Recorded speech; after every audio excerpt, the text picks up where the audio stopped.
Welcome to the lesson, Hazards in Hydrogen and Fuel Cell Vehicle Systems. In this lesson, we will focus on how hydrogen fuel cell systems behave and why understanding their behavior is essential for safe work practices. Let's look at our lesson objectives. By the end of this lesson, you will be able to identify the unique properties of hydrogen that create potential hazards. You will also learn to explain how hydrogen leaks occur and why they are dangerous. Next, you will be able to describe the characteristics of hydrogen fires and understand why they are so difficult to detect. Finally, you will be able to recognize high temperature, high pressure, electrical, and chemical hazards within fuel cell systems. What is a hazard? A hazard is any source, condition, or activity that can cause injury, illness, property damage, or harm to the environment. Fuel cell vehicles rely on powerful systems, including hydrogen storage, high-voltage electrical energy, high pressure, and heat management. Safety begins when technicians recognize and understand these hazards, enabling them to work safely around fuel cell vehicles. Always remember, in case of any emergency, if you are in the United States, call 911 immediately.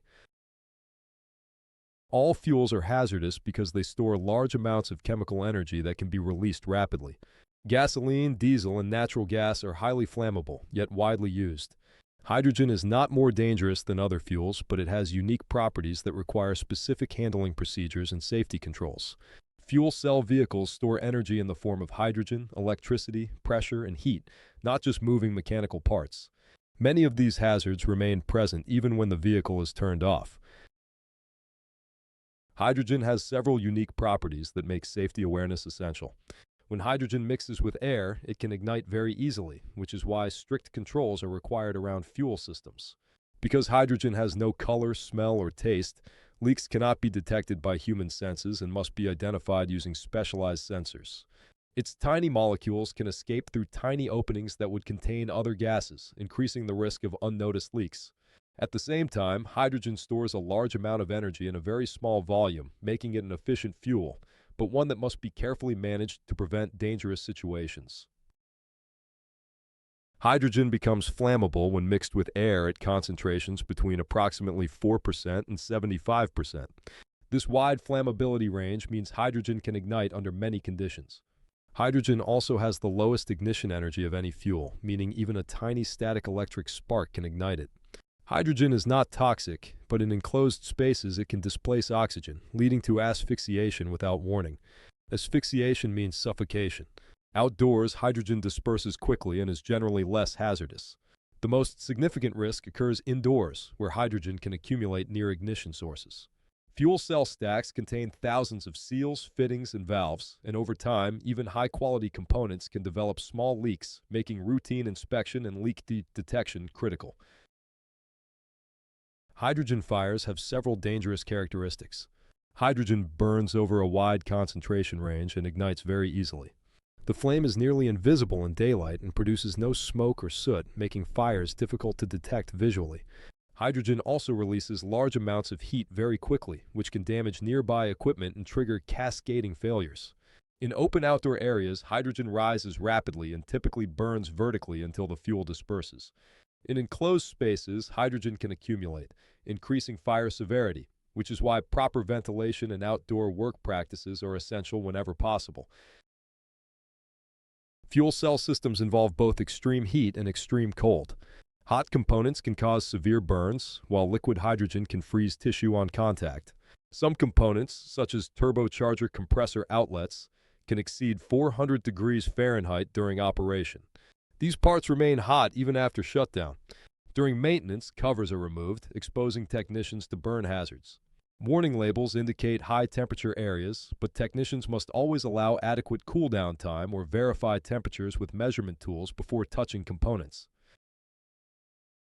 High pressure is one of the most serious hazards in fuel cell vehicles. Hydrogen storage systems typically operate at 5,000 pounds per square inch in heavy-duty vehicles, and some systems operate at up to 10,000 pounds per square inch. Even when tanks are considered empty, residual pressures of 300 to 500 psi may remain. High-pressure circuits do not automatically depressurize when the vehicle is shut down. Technicians must never loosen or tighten fittings under pressure. All systems must be vented to near atmospheric pressure following manufacturer procedures before servicing. Fuel cell systems also present extreme electrical hazards. Fuel cell stacks can exceed 1,000 volts direct current, and inverters convert this to high voltage alternating current to drive the motor. Both voltage levels can be fatal. Even after a vehicle shuts down, electrical energy may remain stored for several minutes. Technicians must verify zero voltage using proper test equipment before contact and must remove metal jewelry and keep their hands and clothing dry. Fuel cell systems have fewer chemical hazards than other industrial systems, but some materials require care. Ethylene glycol in coolant circuits is the main concern. It's poisonous if swallowed or inhaled, especially when heated or misted during operation. Always use personal protective equipment when working with coolant systems. Another chemical to be aware of is purple K, which is used in fire suppression systems and can suffocate in high amounts and irritate the skin and respiratory tract on contact. Deionizing resins are used in filters to purify water and coolant. They are low risk but can irritate eyes, so wear eye protection when handling these filters. There are two main physical hazards. They include rotating equipment and heavy components. Rotating components comprise fans, compressors, and belt drives. Under normal operation, these parts are covered by protective guards, making them inaccessible. However, during maintenance, technicians may need to remove these guards to service specific components.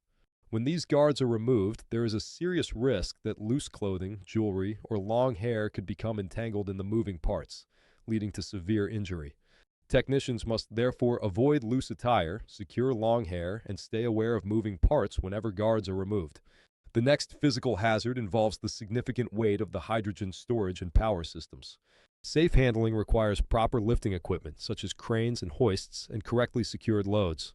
Technicians must wear appropriate personal protective equipment, such as steel-toed boots, and strictly adhere to training and lifting procedures. Let's look at the summary for our lesson, Hazards in Hydrogen and Fuel Cell Vehicle Systems. Fuel cell vehicles are built with strong safety features, but they still contain stored energy that can be dangerous if not handled correctly. Some of these hazards are not easy to see, which is why technicians must always treat the vehicle as potentially energized. Hydrogen poses safety risks different from those of gasoline or diesel. It can ignite easily if released, and in enclosed areas it can push out oxygen, making the space unsafe to breathe. Because of this, leak detection and ventilation are very important when working around fuel cell vehicles. Shutting the vehicle off does not remove all hazards. Heat, pressure, and electrical energy can remain in the system even after a power down. Technicians must allow proper cool down and follow isolation steps before beginning any work. Maintenance and inspection tasks increase risk because they require technicians to open panels, disconnect components, and work closer to high-energy systems. This is when safety procedures matter most. When technicians follow approved procedures and use the correct protective equipment, most injuries can be prevented. Safe work practices protect both the technician and the vehicle. Thank you.